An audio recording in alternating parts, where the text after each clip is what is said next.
What's up, everybody? Welcome to episode 37 of Unfiltered.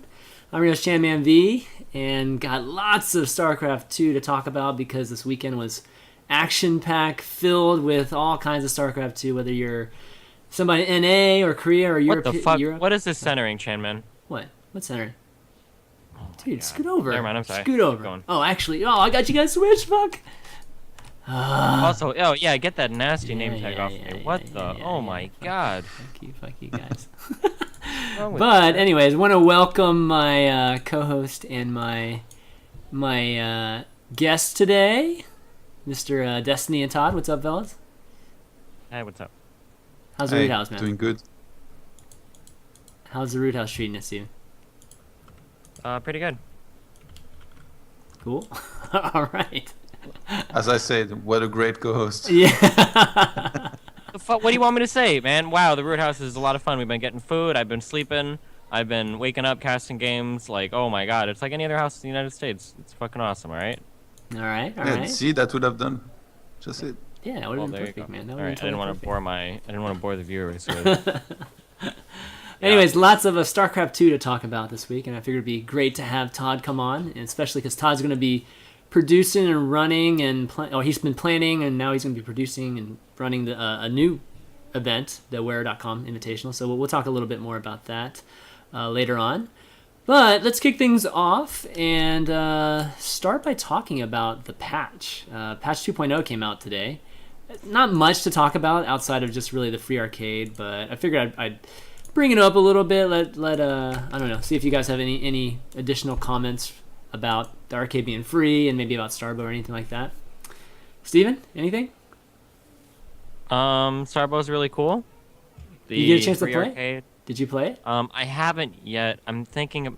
The problem is that my account isn't in GM yet because David Kim curses my account so that I can only get in mid-season. I don't know why he does that.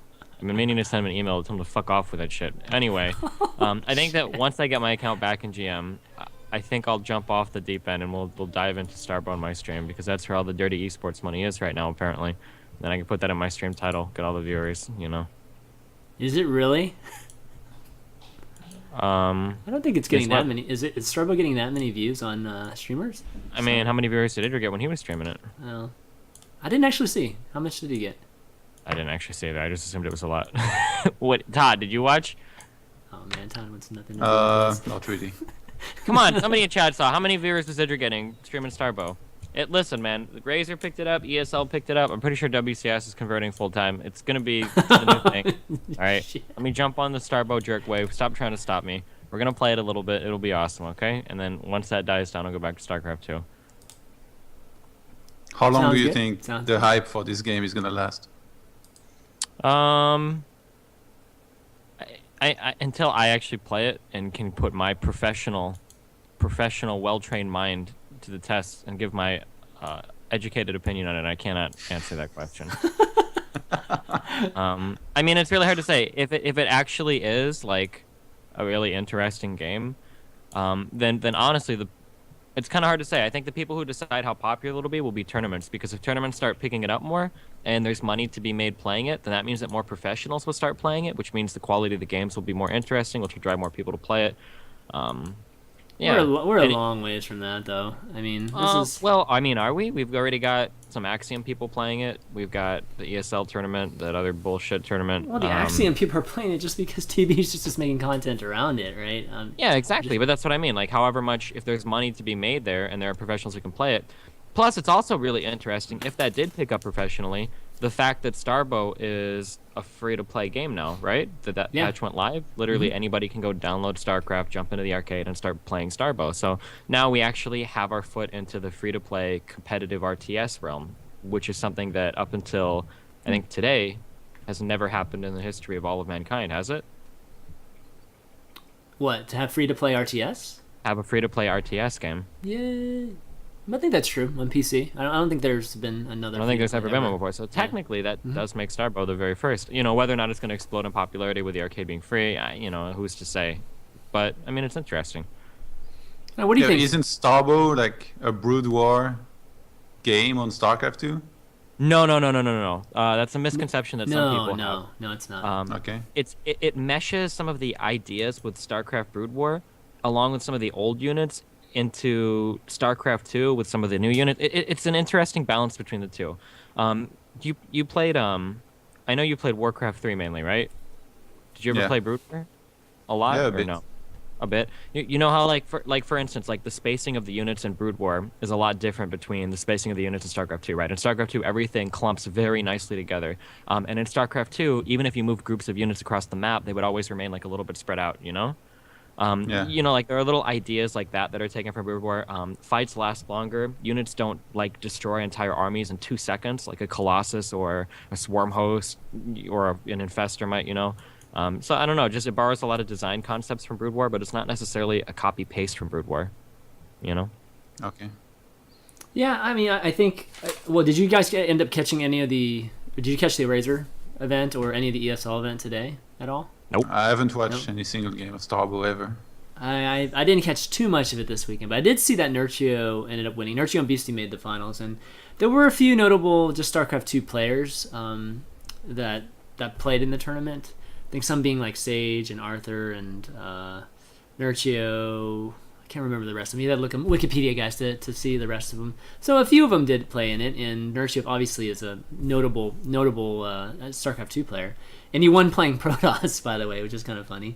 So I don't know. Maybe it's the start of something. ESL today, the coverage was just whoever was, I think, entered into the event could stream under the TL event. So it's not like anybody was casting or anything like that. It didn't seem like a very big production or anything like that. So the ESL thing seemed a little bit more just for casual players and that sort of thing. I don't know, just more along the lines of that. But I think we're a long ways from that. I think it's kind of cool though. But Todd, could you ever see StarCraft 2 players playing both games, or maybe even just Starbow as more on the casual side, but still competing in tournaments with prize money and stuff? Yeah, I think it's definitely possible, but since I haven't played it, like I don't really realize. I heard about it a little bit, and I thought, well, what is this game that's getting hyped? It's probably gonna die in a few days, and nobody will talk about it. But now I'm starting to realize that this is actually pretty big. It's actually getting me interested. Now I definitely want to check it out a little bit more. I think if it's really interesting and it's fun to play, it definitely could get a lot bigger. Yeah, it'll be interesting to see if Razor and ESL continue these events and if new ones pop up. So give it a month, guys. If in a month we still see Starbow events, then maybe it's got some legs for sure. But the arcade in general, guys, lots of games in there. You know, I've been promoting the arcade for a long time, so spread the words. Let your friends know there are lots of cool games on the arcade that they can play today. They just can download the client right now. Okay, let's move on. So MLG GameOn. So Steven, watch the games, and I don't know. What'd you think? What'd you think overall about the experience of casting? And I mean, it's interesting. It's like there are like two different worlds right here, right? You've got this world that is like the tournament, which is I guess what everyone sees and what most people are interested in. But then there's this whole like back world of like the MLG streaming program, their chat issues, their CPMs, their emergence onto the scene as possibly a competitor to Twitch, which is all the stuff that I'm really interested in. So, I mean, it's interesting. There's a lot of information. There's a lot of stuff to learn. There's a lot of shit going down. Yeah. All right, so okay, that's a pretty Sorry, it's like a generic really broad statement question. there, but talk That's about pretty okay. So generic. let's just go into specifics. All right, let's go into I guess just you being a caster and you trying to do the professional caster thing here, right? And Oh, so I mean, watching you guys rehearsing was like some of the most entertaining stuff. I think it was more entertaining than watching the tournament. I was watching you guys rehearse the night before, honestly. Katz was approached by MLG to do this event, and he asked me if I'd be interested in helping him with it, and of course I agreed.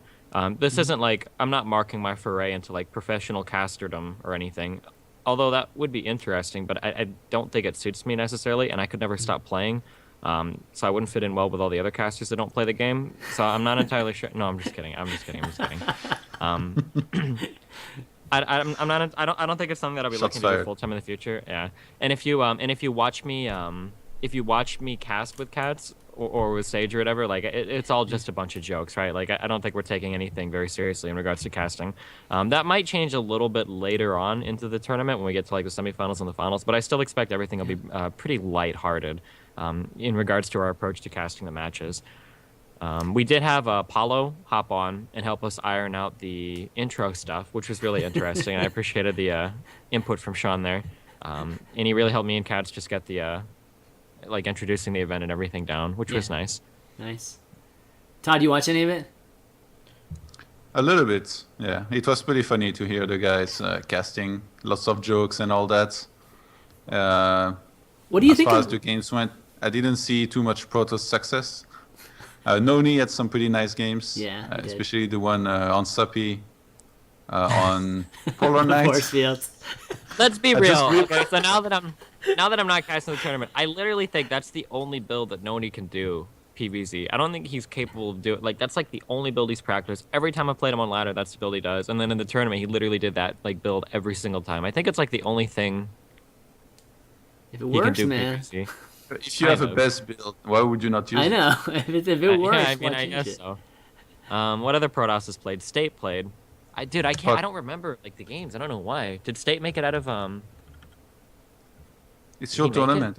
I know, but I don't know why. The I just series forget I watched everything. State play, he lost in the finals 2 to Neeb. Yeah. That's right. Yeah. Neeb played pretty well. That was disappointing too because Neeb and State were pretty evenly matched. If you want to watch like decent PvT games, I think every PvT between Neeb and State were pretty good games. State actually knocked Neeb out of the initial group play. Well, like the round 1 of the group matches, 2-0, but Neeb managed to come back and take him out 2-1 in the finals match. So the Neeb and State games were all pretty good. But yeah, like cool. Todd said, not very much success there. In Group A, Puck managed to advance though. Yeah, Puck and he did. By the way, State plays from Korea. I would definitely rate him above Neeb, but playing from Korea, he probably had a bit of delay. Yeah, I mean, that's true, and it's easy to say that, but Neeb played really well. Like I said, the State Neeb games were really good. There were no... I would be hesitant to say, like, one of those players is definitely better than the other one. State did have to play with a little bit of latency, which I know affects a lot of things, but even if State is clearly a better player than Neeb, it's not by much, because Neeb played really well. I know that a lot of people give Neeb shit. A lot of people don't know if he even plays anymore. I know some people, try to guess, like, oh, I think he's got a barcode or whatever, but from the games that he played against State, he definitely played pretty solid. plays. Come on. Yeah, he played pretty solidly in his games against State. Yeah, good stuff.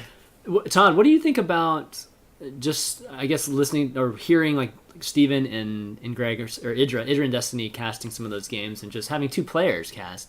Because, one of the things that a lot of people have been talking about recently is having a play-by-play match with the player. But this was kind of a player-player type of stuff, so we just eliminated the play-by-play caster completely.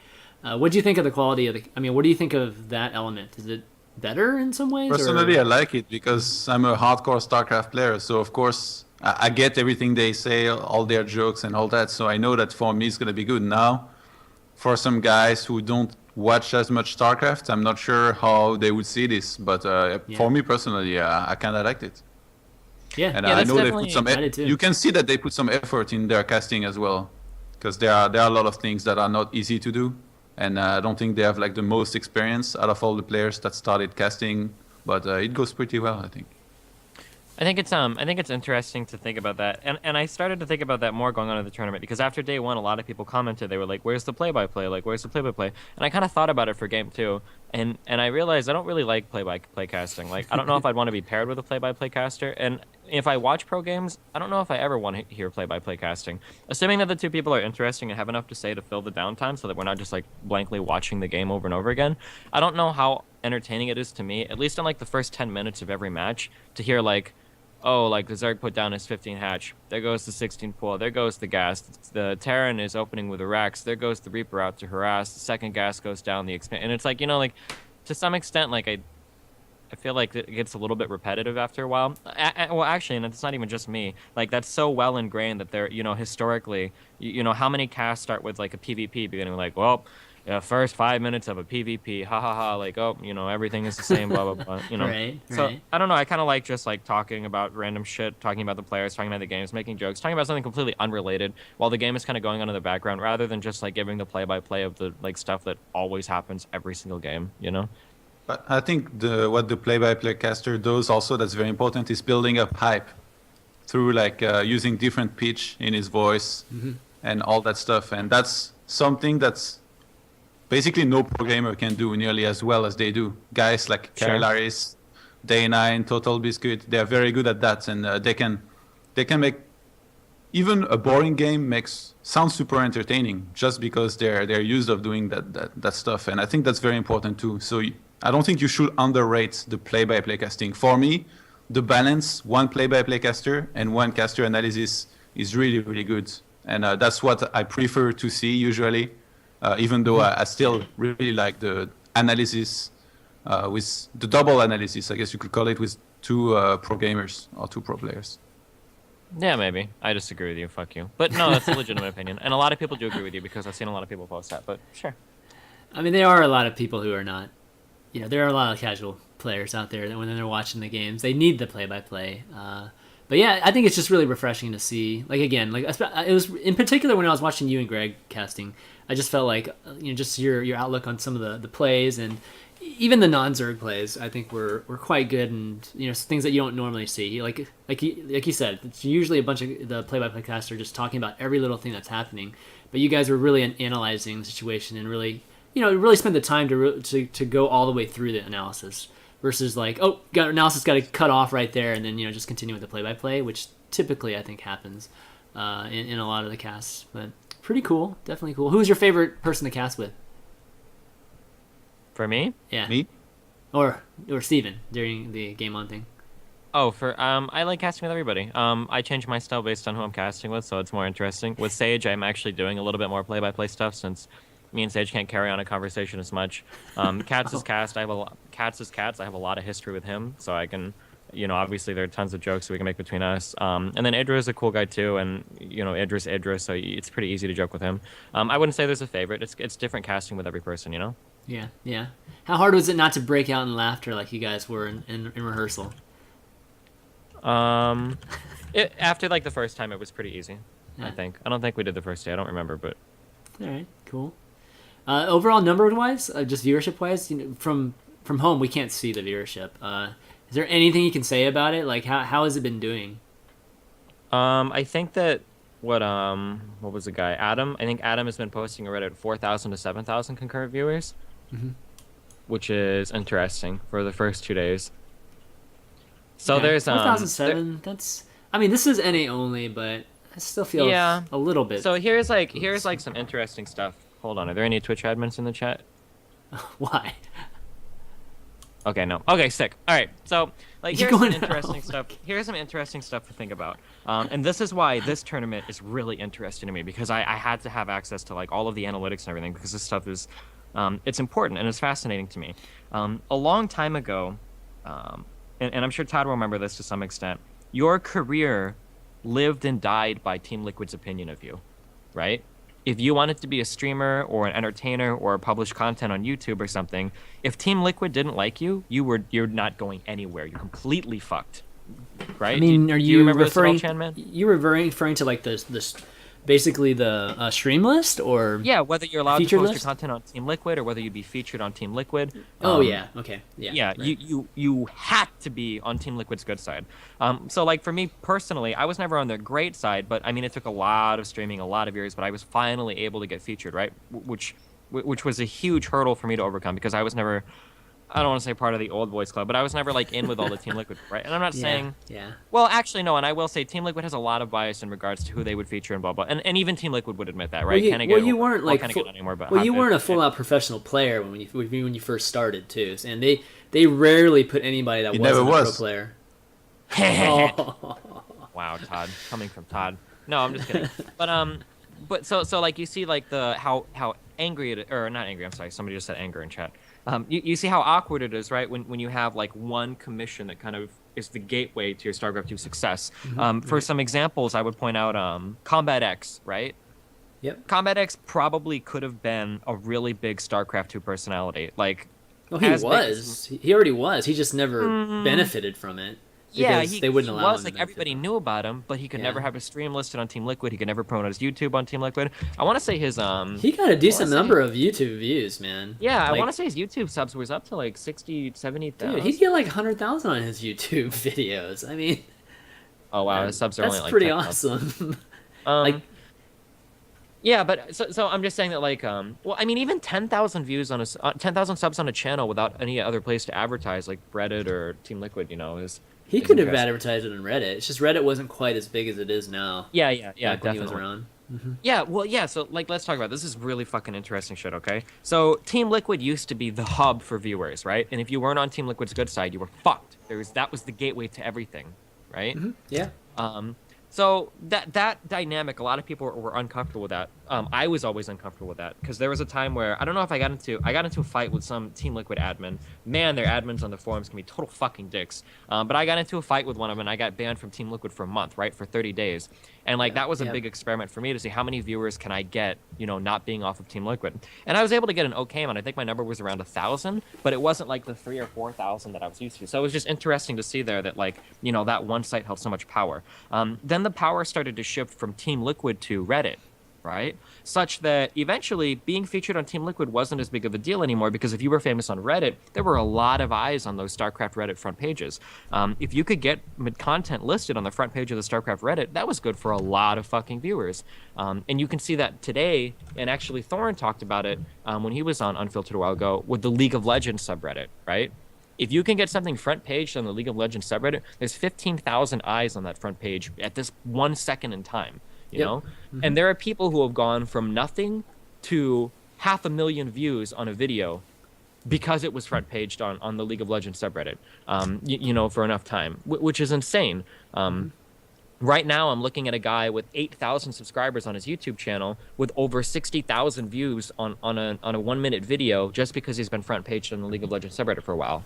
The StarCraft subreddit used to be that popular, where if you could front page there, you could potentially garner a lot of, you know, individual eyes on your videos, which was important. But now the StarCraft subreddit is, I don't want to say dead game or anything, but it's died off in popularity a lot. There's only 2,000 people currently watching the front page of StarCraft Reddit. Even though the League of Legends subreddit has about 3 times more subscribers to it, it's got about 5 times more, it's got like 8 times more people looking at that front page. Okay. So What's that, your point? what? What's your point with all this now? Like, whoa, calm the fuck down. We're getting there, okay? Interesting shit. There are like 3 people out there that really care about this. I'm talking Get about to the those 3. point, Steven. I know. Fuck's sake. So now we've moved, right? So we went from Team Liquid to Reddit to now Twitch.tv, okay? I'm bringing this all home, All right. okay? Okay, Twitch.tv seems to be the gateway now for if you want viewers, you have to be listed on Twitch. You could have no Reddit affiliation. You could have no listing on Team Liquid. But if you're on Twitch, Twitch seems to be like that new hub for viewership. And the implications to this are, if you're running a tournament on a non-Twitch platform, it might have a severely dramatic effect on your ability to gather viewers, you know? Yeah, that's a good point. I mean, that might explain, at least for why maybe a couple thousand, I guess. It's maybe less, a couple thousand less than it probably should be. Yeah, so it's interesting to think of, like, if MLG or another company wants to get into the arena of competing with Twitch, sometimes you have to wonder, is it even possible anymore? Because there are a lot of people in communities, and everybody in chat knows this. You get a lot of friends on Skype now who will be like, who should we watch, blah, blah, blah. And when you ask who's streaming, you don't look at Team Liquid anymore. You don't look at Reddit anymore. You go to twitch.tv and you look and see who's streaming. So Twitch has become like the hub for people who want to watch streams now. All right, that's all I wanted to say on that. Sorry. That comes with just usership, right? I mean, Twitch has all these users that are, whether it's in StarCraft 2 or it's in another game, and you know they can cross promote that way, or they can just promote on the front page, for instance, and get a lot of eyes that way. Where you know MLG doesn't have that with their streaming right now. I mean, you have to actually it was listed on TL, right? So you could have gone there, you could have gone to Reddit, but that's. I mean, but I mean, we've gone to Reddit and TL. But that's where it all came from. Like MLG has like nothing going on at the same time. Like, you know, it's just getting started, right? So there's no user base to that streaming platform. Yeah, exactly. Right now, so. But it's just interesting to see somebody as big as MLG can come back to StarCraft with a relatively large, and all of the reception, like me and Katz have been looking at all the reception, all the comments and everything, and the feedback seems overwhelmingly positive on everything. But then at the end of the day, you still have to wonder how hard would it be for a new service to break onto the scene when Twitch has become the central hub for all of the stream viewers, Yeah, but that's the case of any industry, right? When somebody has like domination or monopoly over something and people are trying to get into it. I mean, that happens everywhere. Not really. There's different kinds of monopolies, right? So you've got vertical monopolies, horizontal. Like there are different. There are different ways a monopoly can be set up, but the difference has always been that the streaming platform has always been fed viewers from another platform, right? Meaning that any platform could be successful theoretically, right? So let's say Twitch was competing with 2 other platforms. It wouldn't make a difference because Team Liquid will just list streams, right? If you go to Team Liquid to watch streams, you're going to Team Liquid to watch any stream. It could be on Twitch, it can be on Owned, it can be on live stream, Ustream, whatever. Or if you go to Reddit and you look at what are the things that get upvoted the most, blah blah blah, it can be any streaming platform. Well, now when you're on Twitch, you're only watching Twitch streams. So for the first time in the history of all of streaming, the actual central hub of viewers are looking for streams that are on a specific platform, and that's never happened before, So you're saying that's why it's hard for people to go to another platform because they are already all on Twitch looking for what games and streams there are to see? Exactly. That's why it would be really hard for competing streaming platforms to succeed because the people that want to watch streams are already looking at Twitch. Yeah. Yeah, I mean that's definitely true, but you're gonna see more, or whenever there will be more services coming into the industry, which we are gonna see. You're just gonna see the typical trying to snipe some people, right? Like when Owned came in, Owned paid you guys a bunch just to come over to Owned, and they're building their own usership there, or user base there, right? And that's what it's gonna take, I think, for people to compete with Twitch. But you're right. Like I remember having this discussion maybe about a year ago with somebody either at TL or wherever it was, and we were talking about just basically I think the feature list on TL, and just kind of we were having a discussion just the importance of the feature list, and the point of Twitch becoming basically the place for the place for searching for the best or seeing what word am I talking about? I'm looking for here.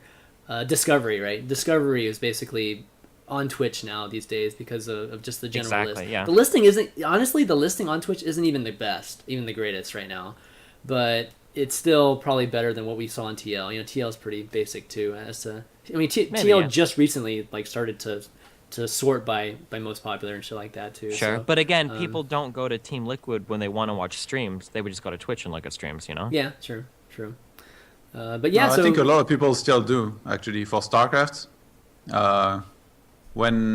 If I don't enable my stream on Team Liquid and I'm streaming, people from Twitch they come a lot less. Whereas if I'm featured, I think a lot of people if they want to check out a stream, they start Team Liquid, they see who's streaming on the right, and then they clicked on that one stream. So all right, I think it's still a big puzzle. When you enable it on Team Liquid, how many viewers do you get? I think at least double than what I would have otherwise. But what's the actual number? Like how many viewers do you get when you enable? I'm not sure. It always changes. My stream is not super popular either, so the numbers are not huge. But that's sure. But I'm the just observation I've made. Because the difference is you might be talking about a few hundred viewers, but look at somebody like Miss Spite that gets listed on the front page of Twitch. She can pick up front page is totally different. Well, no, but it's the same kind of idea though. Just the fact that Twitch has become the hub for viewers, because you can front page somebody like Miss Spite, and she'll all of a sudden have 3,000 to 5,000 viewers. And you could never get that by being listed on Team Liquid anymore. It's gotten to the point to where me personally, if I don't turn my Team Liquid stuff on, I don't even remember it anymore. I could turn it on, maybe get a couple extra 100 viewers, but all of the viewers are now coming from Twitch. Being listed there, it's become, I feel like, and you can ask friends or you can ask, people in chat, you can do a straw poll, because everybody is in part of the Skype group chats. When people are looking for new streams to watch, they're always saying, what's on Twitch right now? What's on Twitch right now? Whereas it used to be, what do people talk about on Reddit? What do people look at on Team Liquid? I feel like the majority of people look at Twitch now for new streams to watch. Not to say that no one looks at Team Liquid, because of course some people do, but... Alright, let's do a straw poll here. I'm actually really curious to see what percentage actually get it from Team Liquid, and we'll put Reddit on here too, and Twitch. Alright, creating a straw poll, guys, so vote on this, and we'll see what the results are here, guys. And again, the DJ question Week- is like, where do you find your StarCraft 2 streams from? Do you find it Sure. from Twitch or TL and that sort of thing? DJ Wait was talking earlier in chat saying that is that Twitch's fault or whatever, and I wouldn't expect Twitch to do anything else. I mean, this is the perfect scenario for. I mean, like if I was Twitch, I would want people coming to my site for everything. You know, like I mean, that's my philosophy with my own website. So like I definitely understand Twitch's motivation for having their site being the central hub for viewers. Like it's something that I would expect. Oh, Twitch it's to not. I mean, of course not. They have to provide discovery for their services and their channels. Yeah. I mean, that's just normal. Looks like Twitch is like overwhelmingly favored here. Let me just see if I can show you guys real quick. Let's switch over to the web view. Yeah, you can see it's probably looks like 2.5 to 1 Twitch over TL. There's 10 votes for Reddit. It's getting closer to 50-50 here, but I'm not 50. Sorry, just. But you should have put 100% social more. networks also, like Facebook, Twitter, because I think a lot of people also they follow 1 or 2 players or maybe more, and they know how these people stream from their social network. Yeah, sure. That's probably true too.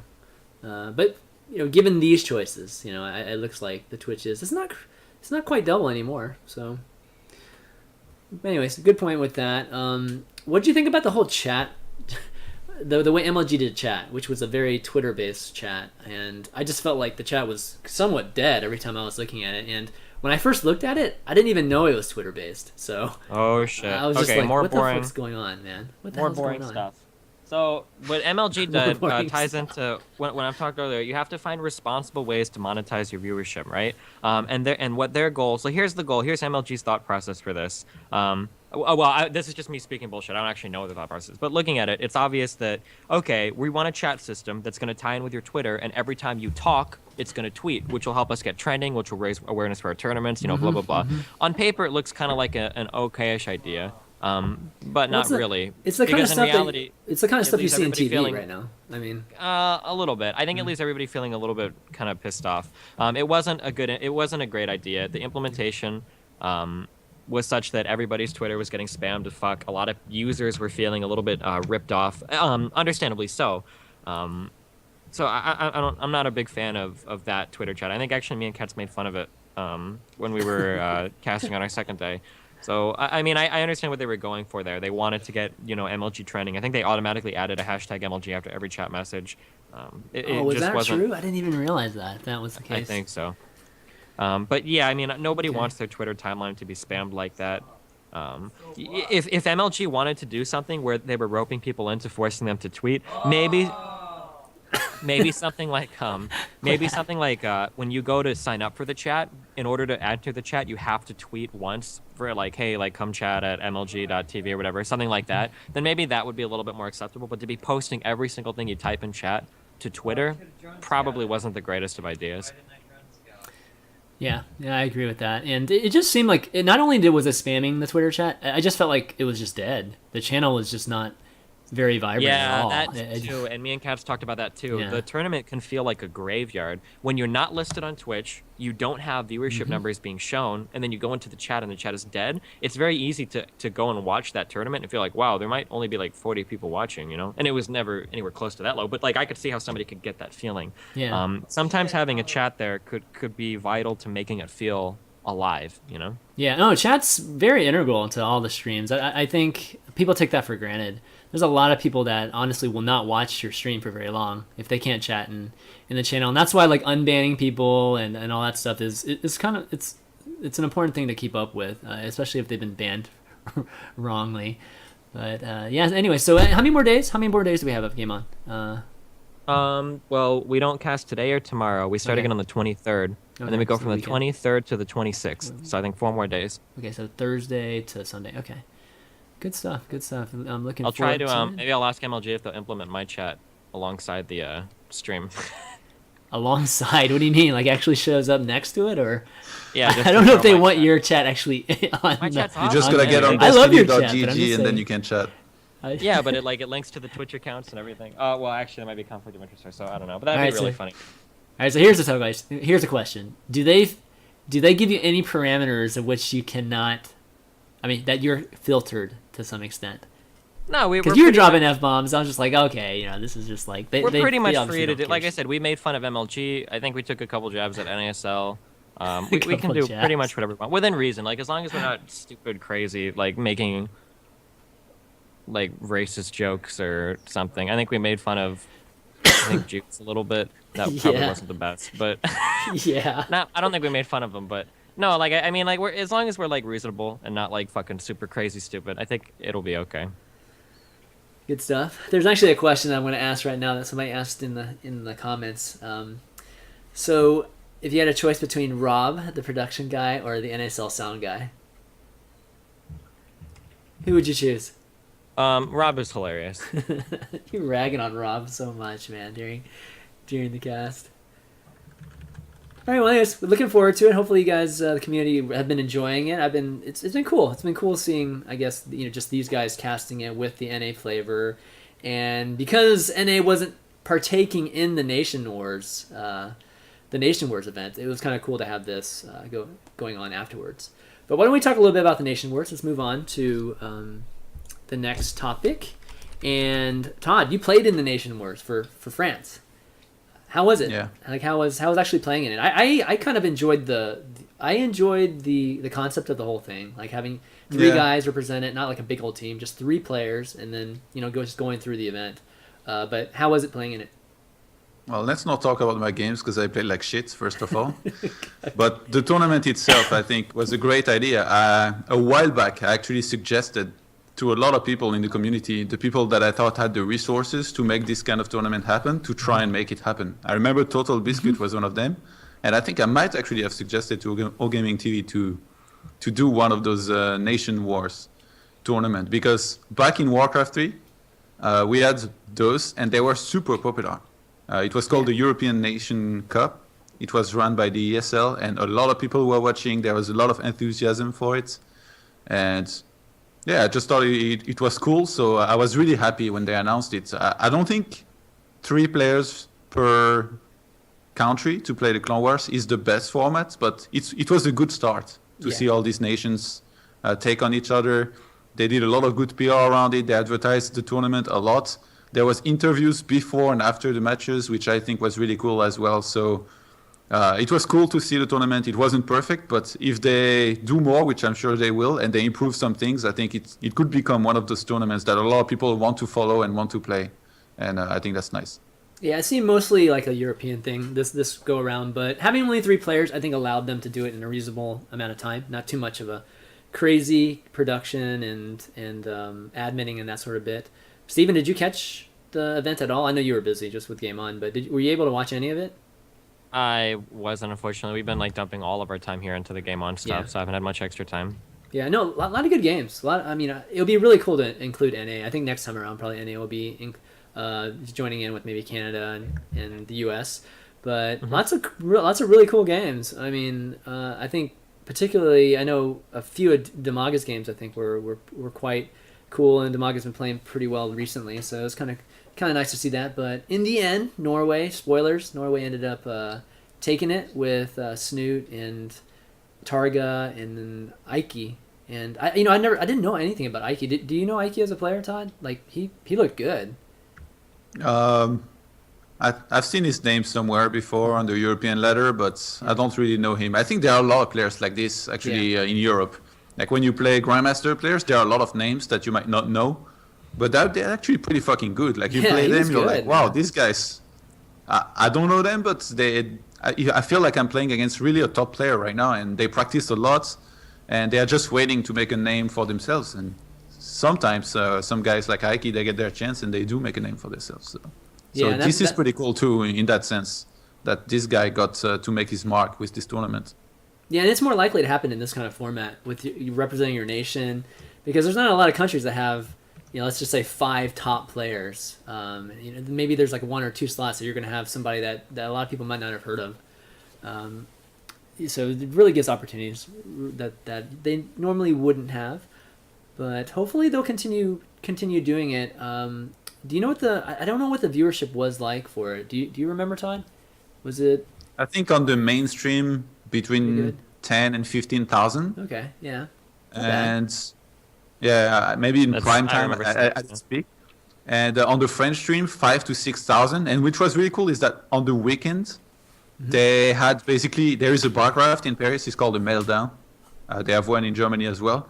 They basically had the casters there, and they had a lot of guests. Like one guy from TV, which is famous in France. They had Elky there casting some games. Oh, nice. And it was great. The French stream was for this event was really really good. They were in a bar. There was a lot of people watching and cheering. So it was like basically almost a live event, Wow. even though it was played online. Yeah. And I thought that was really cool as well. That was a good idea by them to do this. Oh wow! I didn't get a chance to look at the other the other language streams. So God, that would have been awesome to see. I was just basically watching TV on day 9 for the most part, which was good too. But yeah, another really good, really nice, successful stream. Do you think we could put together a really strong U.S. team, Steven? No. Compared to what? Compared to like to those think guys. So. I would like to think so. All right, who would be Okay? the top How about 3 that? in your list? Don't ask me that question. Come Why are you gonna on. put me on the spot like that? What does Todd think? You've just been casting all these guys. I What do you think mean? like Puck is good, Soppy is good. US actually has a lot of good players, in my opinion. They could have done pretty well in this tournament. I think next time think they so. should definitely be included. I mean, there were a lot of They're top, really top underrated. Euros that didn't actually play that well in this tournament. So, yeah, I mean, I think it would have been a pretty good place to showcase. Canada, I think, would be a really strong team with Scarlett and Huck, and who'd be the third? Hendrillus, maybe? Kane. Or Kane, Kane? Hendrillus, Desiro, something. One of those guys, probably. That'd be a solid team, maybe. Deezer. Coming back of Maybe. retirement. Yeah, Deezer. No, I think, to be honest, I think for Nation Wars, Alright. 4 versus 4, 5 versus 5 would be a lot better. Yeah, but As a it full- would take longer though, don't you think? It would probably So take what? an extra day. Yeah, no, I'm just saying that's probably why they did it only three man this time around, just because Yeah. it would have been a bigger ordeal. But okay, let's take a quick break. I think TB's ready to join, so we'll set that up. But we'll be right back, guys.